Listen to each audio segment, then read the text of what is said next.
api terus membumbung tinggi dan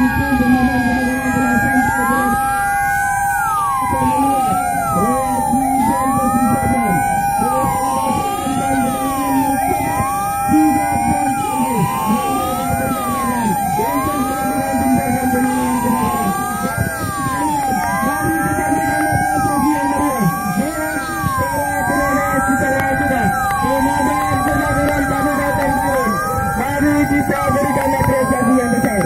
Inilah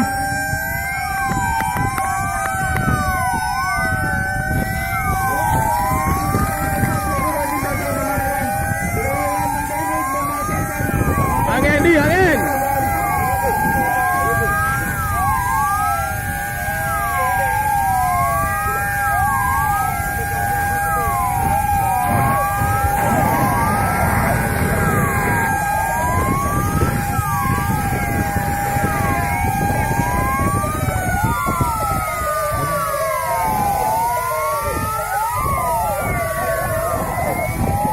kita lihat kecepatan daripada Satgas Pemadam Kebakaran Kegiatan Bireuen dengan sifat pemadaman api yang luar biasa sehingga bangunan yang telah terbakar bisa diselamatkan.